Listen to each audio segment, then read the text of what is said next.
On the bright side of fame, way back when, at the dawning of this current millennium, 3 words would change the course of reality television forever. Hi, I'm Johnny Knoxville. Welcome to Jackass. When Jackass first debuted on MTV in the year of 2000, no one had ever seen anything quite like it. Not only was it crude, rude, full of attitude, it would go on to become a global phenomenon, birthing stars like Steve-O, Johnny Knoxville, and Bam Margera. 3 seasons of television, countless spin-offs, and numerous feature films later, Jackass is still with us today and set to unleash their newest movie, Jackass Forever. But if you've been keeping an ear to the ground in anticipation of this upcoming release, then you probably already know the big news. Despite having been a mainstay in the series from the very beginning, the star, Bam Margera, was fired during the production of the upcoming film. Is the point of having the money if I'm not here anymore because I was going to die of a pill overdose or suicide thoughts? Do you blame production for putting you through all that, or are you going to take It was the definition of torture. To be honest, it would become just the latest in a long line of controversies for this wild and crazy dude, because on the dark side of fame is a different story altogether, and Bam's been flirting with the shadows for nearly as long as he's been a regular fixture on our television screens. Whether it's his struggles with addiction, frequent arrests, or even suing his friends, Bam has always had to battle with a host of personal demons. So what was the final straw that broke the camel's back, and why did Bam's good friends all decide enough was enough, firing him from the one thing that meant so much to him? Keep watching our newest episode of Dark Side of Fame to find out.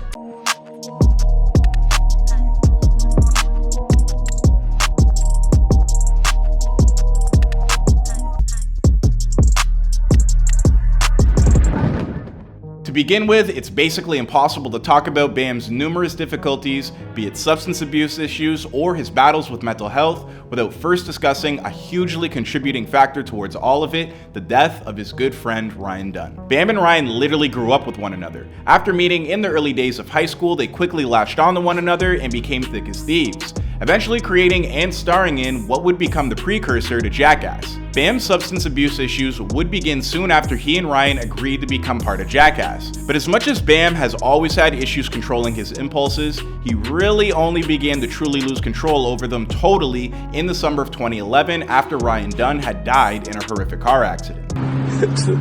I've never lost anybody that I care about. It's my best friend. In June of 2011, Ryan and his friend Zachary Hartwell spent the evening at a local bar in Pennsylvania enjoying a few drinks. Unfortunately, at the end of the night, Ryan would make the poor decision to drive them both home, despite the fact that his blood alcohol content was twice that of the legal limit. Shortly thereafter, Ryan would lose control and crash his Porsche into a tree just off the highway. Both he and Zachary would lose their lives instantaneously. Being as close as he was to Ryan, Bam swears that at the moment the accident took place, he felt a surge of uncontrollable rage for no reason at all, and he began tearing apart the rental car that he was riding in at the time. At 12:30, I just started punching out the windows of the rental van and ripping out the speakers, and I don't even know why. I wasn't mad at anything or anybody, and if it's 12:30 there, that means that it was exactly when he crashed.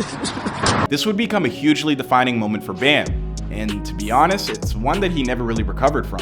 But beyond the loss of his best friend, Bam's inner demons are just as plentiful. Bam has struggled most of his adult life with alcoholism and drug addiction, but what's perhaps most shocking about this fact is that it began after he started destroying his body on a regular basis for Jackass. I tried it for the first time at 25.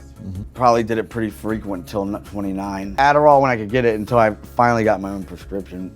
I've tried ecstasy. I hate mushrooms. I hate weed. I don't mind Xanax, but I don't necessarily want it. Bam has gone on record many times saying that he never touched a drop of alcohol before he became a regular on the MTV series, and he's doubled down on that criticism over recent months. In legal documentation of his 2021 lawsuit filed against Johnny Knoxville, Jeff Tremaine, and many others, he writes, "It was not until then that I became dependent on Adderall and pain medications to maintain the focus needed to satisfy the production schedule of defendants for my various television and motion picture projects, and to manage the pain associated with the injuries I suffered performing the stunts in those productions." Now we'll get to why Bam is suing his former best friends in just a few minutes, but first we've got to dig deeper into Bam's substance abuse issues. As much as Bam might not have touched the stuff prior to his time on Jackass, once he began to drink, few people could keep up with him. In fact, he was frequently caught on camera in behind-the-scenes clips, drunk out of his mind. By July of 2009, things were bad enough that Bam disappeared on a 4-day drinking binge. Shortly after popping back up, he'd check into rehab for the very first time, but will wind up leaving the program after 4 days with nothing really gained from the endeavor. 2 summers later, Bam would lose Ryan and things would continue to spiral downwards. That's when Bam started treating rehab like a revolving door, entering every so often, but almost never sticking around to complete the process or get healthy in any meaningful way. Instead, he'd seek out other means of help, like appearing on the series Family Therapy with Dr. Jen in 2016. I don't know. Not like I was going to do it or anything, but I was like, just send me in that pool and make sure I don't come back up. At the time, Bam was suffering from a nervous breakdown and heavily considering suicide. Thankfully, he was able to get better just in time for the birth of his first child in 2018. But then, after being arrested in LA for a DUI, Bam checked himself into rehab for a 3rd time. This time, Bam actually stuck around to complete the process. And who knows what would have happened or how his life may be different today had he not then gotten robbed at gunpoint while visiting Colombia shortly thereafter.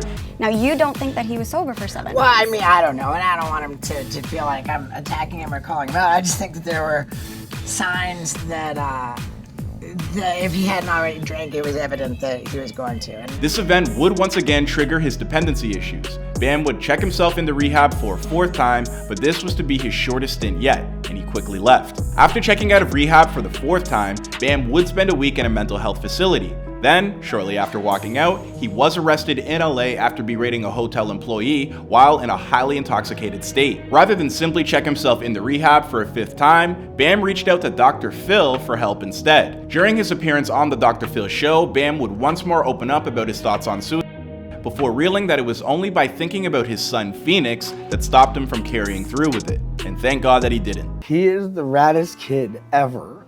I can't even put into words, like, I would dive into any train or anything and get stabbed or shot or whatever just to make sure he didn't. So you'd die for him? Yeah, big time. After his sit down with Dr. Phil, Bam once more agreed to get help. He checked into 2 different facilities, but it was all to no avail. As 2020 and beyond would quickly come to prove, Bam was on a path of destruction that no one would be able to halt. As tough as 2020, 2021, and the entire pandemic has been on all of us, it's been all the tougher for Bam Margera.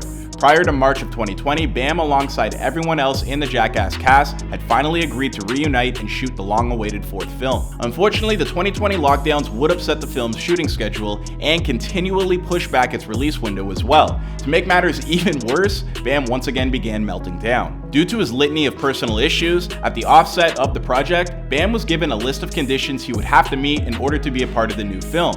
Some of these conditions included routine drug tests, a commitment to sobriety, and attending sessions with a psychologist. Well, at some point during the course of filming, Bam broke some, if not all, of these stipulations. Afterwards, he basically disappeared from set to check himself into yet another rehab facility.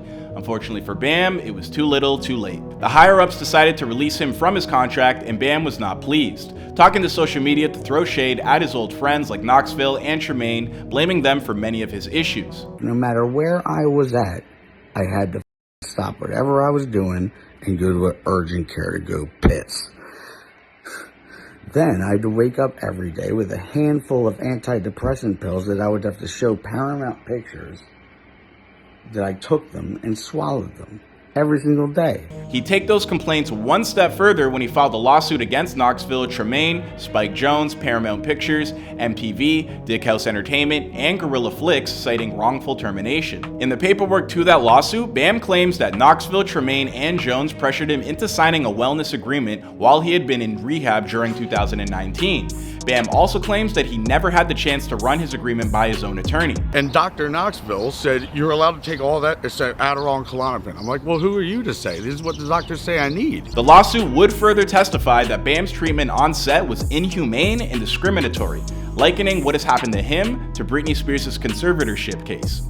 The good thing is now is he's under a conservatorship, you know, and it's not a conservatorship; it's a guardianship. Oh, really? The conservatorship Britney Spears has financial implications. With the conservatorship, they're in charge of all of your money and everything. A guardianship, They kind of leave your money out of it. Regardless of the nomenclature, Bam's lawsuit has actually taken steps recently when the judge overseeing this case decided that his complaints met all the necessary minimum requirements to move forward. And while that doesn't necessarily mean the courts will side with Bam, it's proof that perhaps there's another side of this story that has yet to come to light. With that being said, it was far from a good look when Bam's own wife, Nicole Boyd, filed for custody of their 3-year-old son. Shortly thereafter, all this drama began to unfold. The really strange thing though, Nicole hasn't filed for divorce from Bam, she simply made it a custody standalone case and demanded that his visitation rights be monitored at all times by a person of her own selection.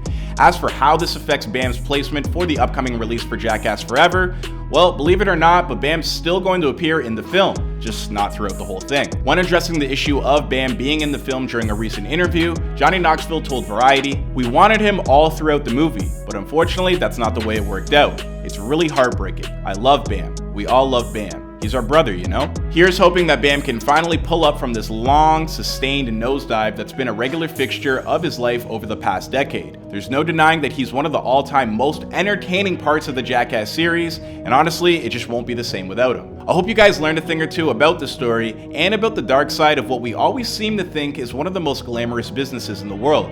Please be sure to leave your thoughts and comments down below. My name is Clyde Smith, and I'll see you guys in another video.